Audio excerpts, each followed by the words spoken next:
My name is Avery Hanel. I've been here since kindergarten, and I was chosen head of house at Andrew. I feel like it's really reflected in my time at HLS. I feel like I've designed a lot of things here. I've had a lot of leadership at the school, but I've also created a lot of leadership. When I was in 7th grade, I saw all the heads of house giving their speech. And like a lot of 7th graders, I thought like that could be me one day. It was about like the opportunity you could have to serve other people. As an 8th grader, I applied. As a 9th grader, I applied and I didn't get anything. And I was encouraged on the application to write that one day I wanted to be head of house. And it was weird not getting anything and being told that like one day you're gonna do something great. So it's just trusting that, you know, what the place I had been put in was the Lord's will, and that other people knew what they were doing. The people that got the position over me when I was younger are the people that I now rely on my leadership team. And so being told all that time, like, you got it, just wait, was such a valuable lesson, and a lesson of perseverance. The two words that came to mind when we started the year was service and community. Everything's based off of that, in my opinion. It doesn't matter whether you have the highest academics or you're the best in sports, because at the end of the day, if you care about other people and see other people greater than yourself, then that's gonna win you the competition. And win the competition in the sense that you make the whole house better and make the people around you better. If I leave the house greater and leave a spirit of service greater than I found it, that's a win in my books.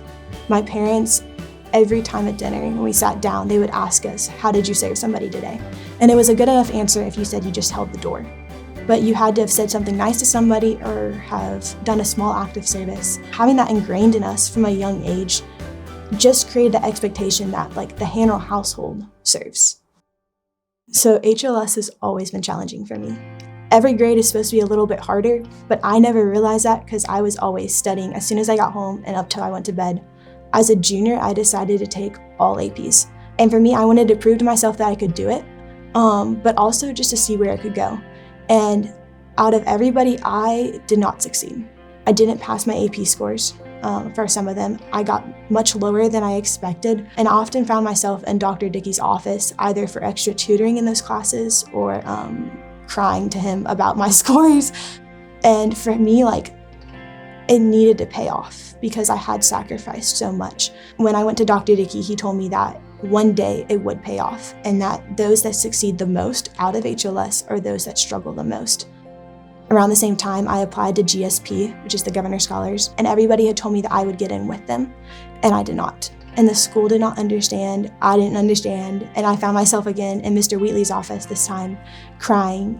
And he told me that one day I would see why. I just had to trust that he knew what he was talking about and that the Lord had a plan. And looking back, that summer, there was no way I could have gone to GSP. I was able to lead in more ways and become a better leader for this year and to prepare more the fact that I didn't go. And then this year, I applied to 7 colleges like everybody else. And I was so excited to learn that I had received a full ride.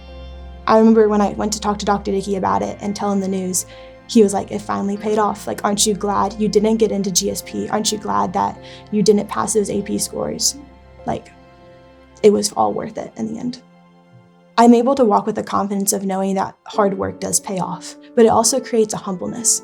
And I think HLS really proved that to me. The fact that I learned to be smart, but also I learned how to be a good person.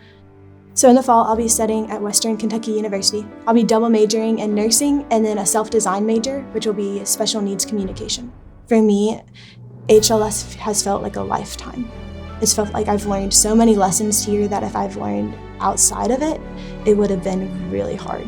And they were hard here. But for me, the only thing that kept me going was the little interactions. Every person has given me something, and for that, I'm really grateful.